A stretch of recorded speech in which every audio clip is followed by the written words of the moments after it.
एक प्रयोग करण्यात आला. यामध्ये एका खोलीत 100 हुशार लोकांना बसवलं गेलं. त्यांना फक्त एकच प्रश्न विचारला गेला. एक बॅट आणि एका बॉलची किंमत मिळून 110 रुपये. बॅटची किंमत ही बॉलपेक्षा 100 रुपयांनी जास्त आहे, तर बॉलची किंमत किती? तुमच्या मनातही एक उत्तर आलं असेल. विचार करा. 10 रुपये, बरोबर ना?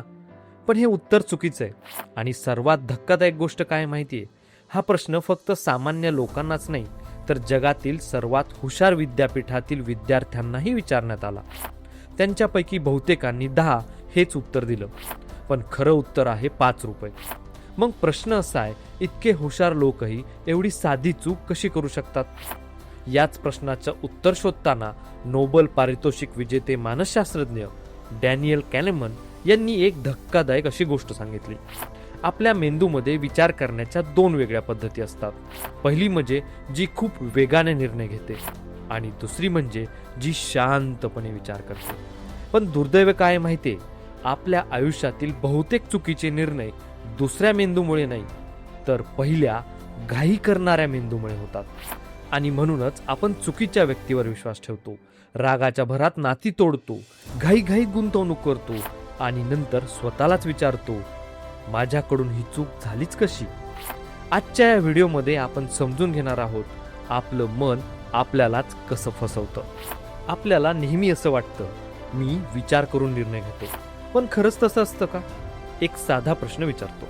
समजा तुमच्या अगदी जवळच्या व्यक्तीने तुमच्यावर टीका केली. त्या क्षणी तुम्ही शांतपणे त्याचं बोलणं ऐकता की लगेच स्वतःचं समर्थन करायला सुरुवात करता? समजा सोशल मीडियावर एखादी बातमी पाहिली. तुमच्या मताशी जर ती जुळणारी असेल तर ती तुम्ही लगेच शेअर करता. पण तीच बातमी जर तुमच्या मताच्या विरुद्ध असेल तर तुम्ही तिच्यावर शंका घ्यायला लागता. हे फक्त तुमच्याच बाबतीत होतं असं नाहीये, हे आपल्या सगळ्यांच्या बाबतीत होतं. कारण आपण आधी भावनिक प्रतिक्रिया देतो आणि नंतर त्या प्रतिक्रियेला तर्काचा मुखवटा घालतो. याच गोष्टीकडे प्रसिद्ध लेखक रॉबर्ट ग्रीन हे आपलं लक्ष वेधतात. ते म्हणतात, माणसाला स्वतःला तर्कशुद्ध समजायला आवडतं, पण प्रत्यक्षात त्याच्या बहुतेक निर्णयांचं नियंत्रण भावना करत असतात. आणि म्हणूनच 2 हुशार माणसं एकाच घटनेकडे पाहून पूर्णपणे वेगळे निष्कर्ष काढतात. दोघांकडेही माहिती सारखीच असते, पण निर्णय वेगळे असतात. का? कारण माहितीपेक्षा भावना आधी काम करतात. आधुनिक मानसशास्त्रही हेच सांगतं. आपल्या मेंदूचा एक भाग आपल्याला धोक्यापासून वाचवण्यासाठी अतिशय वेगाने प्रतिक्रिया देतो, पण आजच्या जगात तोच वेग कधी कधी आपल्याला चुकीचे निर्णय घ्यायला भाग पाडतो. आणि म्हणूनच आयुष्यातील सर्वात महत्त्वाची लढाई दुसऱ्या कोणाशी नसते, ती आपल्या स्वतःच्या मनाशी असते. आता प्रश्न असा आहे, जर आपलं मनच जर आपल्याला फसवत असेल तर ते नेमकं कसं फसवतं? चला आता आपण हे अशा रोजच्या परिस्थिती पाहू जिथे आपल्या भावना शांतपणे आपल्या निर्णयाचा ताबा घेतात आणि आपल्याला त्याची जाणीवही होत नाही. एक छोटासा प्रयोग करूया. समजा तुम्ही सकाळी उठता आणि मोबाईल उघडता. पहिली बातमी दिसते, हा शेअर पुढच्या महिन्यात दुप्पट होणार. कमेंट्समध्ये हजारो लोक लिहितात, मी आधीच घेतलाय, आता नाही घेतला तर आयुष्यभर पश्चाताप होईल. आणि अचानक तुमच्या मनात एक भावना निर्माण होते, सगळे कमवतायत, फक्त मीच मागे पडतोय. यालाच मानसशास्त्रात FOMO, fear of missing out असं म्हणतात. त्या क्षणी तुम्ही गुंतवणूक करत नाही, तुमची भीती गुंतवणूक करायला भाग पाडते. आता दुसरं उदाहरण पाहूया. समजा तुमच्या जोडीदाराने फक्त एवढंच म्हटलं, आज तू माझ्याशी नीट बोलला नाहीस. पण तुमचा दिवस आधीच खराब गेलेला असतो. ऑफिसचा ताण, वाहतुकीचा त्रास, कामाचं प्रेशर, आणि तुम्ही त्या एका वाक्याचा अर्थ काढता, तिला माझी किंमतच नाही. मग सुरू होतो वाद. ज्या गोष्टीचं उत्तर 2 मिनिटाच्या संवादात मिळालं असतं, ती गोष्ट कधी कधी महिनोन-महिने नात्यात दुरावा निर्माण करते. कारण आपण वास्तवाला प्रतिक्रिया नाही दिली, आपल्या भावनांनी तयार केलेल्या वास्तवाला प्रतिक्रिया दिली. आणि म्हणूनच एकच घटना 2 वेगवेगळ्या लोकांसाठी 2 वेगळे अर्थ घेऊन येते. याच कारणामुळे 2 मित्र एकाच व्यवसायात उतरतात. एकाला संधी दिसते तर दुसऱ्याला धोका. दोघांकडेही माहिती सारखीच असते. फरक माहितीमध्ये नसतो, फरक मनाच्या अवस्थेत असतो. आणि इथेच सर्वात मोठा सापळा आहे. आपल्याला वाटतं मी विचार करून निर्णय घेतला, पण सत्य हे असतं, निर्णय आधी भावना घेतात आणि नंतर आपला मेंदू त्या निर्णयाचं समर्थन करण्यासाठी कारण शोधायला लागतो.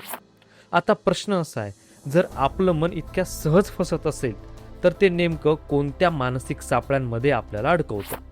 आता आपण अशा अदृश्य मानसिक बायसेस समजून घेणार आहोत जे आपल्याला लक्षातही न येता आपल्या प्रत्येक मोठ्या निर्णयावर प्रभाव टाकतात. आता इथून पुढे जे मी सांगणार आहे ते ऐकल्यावर कदाचित तुम्ही स्वतःच्या विचारांवरही शंका घ्यायला लागाल.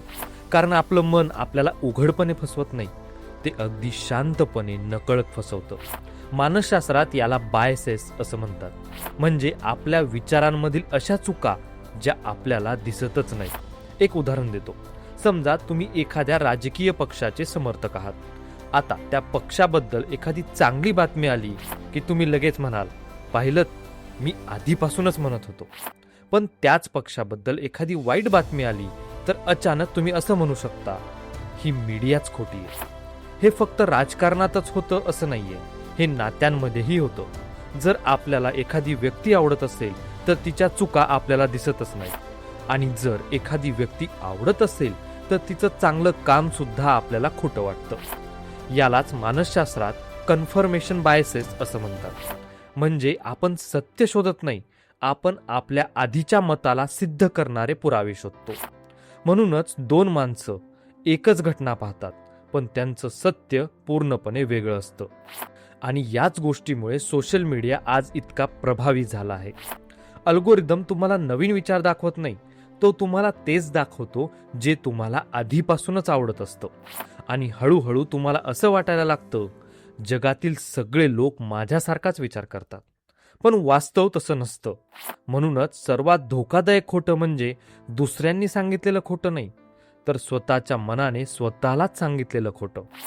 मग प्रश्न असा आहे, जर आपलं मन इतकं सहज भ्रम निर्माण तयार करत असेल तर त्यापासून स्वतःला वाचवायचं कसं? आणि याचंच उत्तर आता आपण पुढे पाहणार आहोत. आणि तेच उत्तर तुमच्या आयुष्यातील अनेक चुकीचे निर्णय कायमचे बदलू शकतं. आता एक प्रश्न.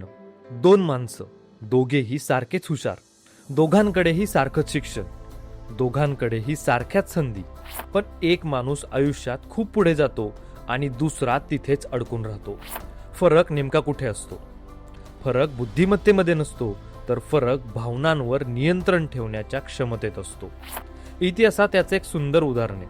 प्राचीन ग्रीसमधील नेता पेरस्लेस. त्याच्यावर अनेकदा टीका झाली, त्याचा अपमान झाला, लोकांनी त्याच्यावर राग काढला, पण त्यांनी भावनेच्या भरात निर्णय घेतले नाहीत. ते थांबायचे, निरीक्षण करायचे आणि मगच निर्णय घ्यायचे. म्हणूनच ते अनेक वर्ष प्रभावी नेतृत्व करू शकले. आता आपल्या आयुष्यात बघा, एखाद्याने ऑफिसमध्ये तुमचा अपमान केला, बॉसने ओरडलं किंवा सोशल मीडियावर कोणीतरी वाईट कमेंट केली. त्या क्षणी तुमच्याकडे दोन पर्याय असतात. पहिला म्हणजे त्या क्षणी उत्तर द्या, राग व्यक्त करा आणि नंतर पश्चाताप करा. आणि दुसरा म्हणजे स्वतःला थोडा वेळ द्या, 10 मिनिटं, 1 तास किंवा 1 रात्र. कारण भावना कायमस्वरूपी नसतात, पण भावनेत घेतलेले निर्णय अनेकदा कायमस्वरूपी परिणाम करून जातात. म्हणूनच यशस्वी लोकांमध्ये एक समान सवय दिसते. ते लगेच प्रतिक्रिया देत नाही, ते आधी विचार करतात. लक्षात ठेवा, तुमच्या आयुष्याची गुणवत्ता तुमच्या निर्णयांवर अवलंबून असते आणि तुमच्या निर्णयांची गुणवत्ता त्या क्षणी तुमच्या भावनांवर किती नियंत्रण आहे यावर अवलंबून असते. मग प्रश्न उरतो, हे नियंत्रण प्रत्यक्षात विकसित कसं करायचं? आता आपण पुढे 3 अशा सोप्या स्टेप्स पाहणार आहोत, ज्या आजपासून जर आपण सुरू केल्या तर आपले निर्णय अधिक शांत, अधिक स्पष्ट आणि अधिक योग्य होऊ शकतात. आता प्रश्न असा आहे, हे सगळं माहिती झालं, पण याचा उपयोग आपल्या आयुष्यात कसा करायचा? तुम्ही भावना संपवू शकत नाही, कारण भावना हा माणूस असल्याचा एक भाग आहे.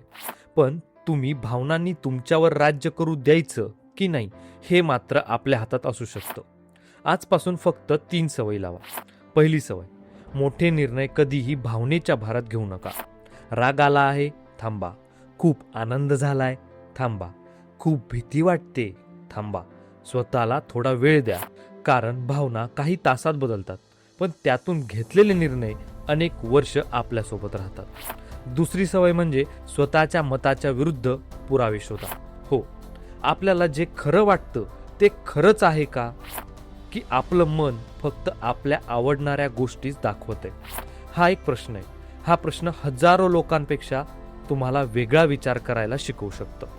आणि तिसरी आणि सर्वात महत्त्वाची सवय, प्रत्येक मोठ्या निर्णयापूर्वी स्वतःला एक प्रश्न विचारा. मी आत्ता वास्तव पाहतोय की माझ्या भावना?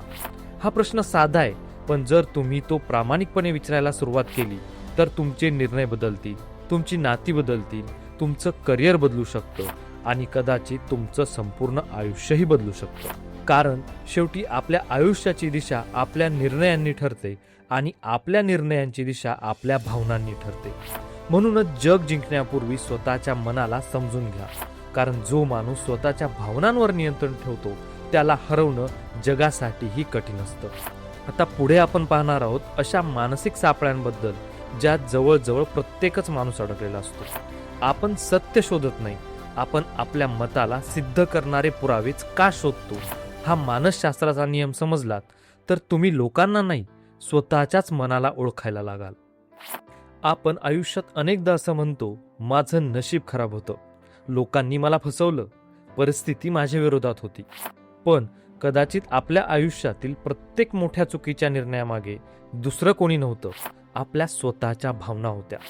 लक्षात ठेवा, भावना या काही शत्रू नाही आहेत, पण भावनांच्या आहारी जाऊन घेतलेले निर्णय नक्कीच शत्रू ठरू शकतात. ज्या दिवशी तुम्ही रागावर नियंत्रण मिळवाल, भीतीवर नियंत्रण मिळवाल, अहंकारावर नियंत्रण मिळवाल, त्या दिवशी तुम्ही फक्त चांगले निर्णयच घेणार नाही तर एक चांगलं आयुष्य घडवायला सुरुवात कराल. कारण आपलं भविष्य आपल्या नशिबाने ठरत नाही, ते आपण दररोज घेत असलेल्या छोट्या छोट्या निर्णयांनी ठरतं. आणि चांगले निर्णय घेण्यासाठी सर्वात आधी जिंकावं लागतं ते जगाला नाही तर ते स्वतःच्या मनाला. जर हा व्हिडिओ तुम्हाला विचार करायला भाग पाडत असेल तर तो अशा व्यक्तीला नक्की शेअर करा ज्याला याची गरज आहे. पुन्हा भेटूया मानवी मनाचा आणखी एक लपलेला नियम समजून घेण्यासाठी. तुमचे खूप खूप धन्यवाद.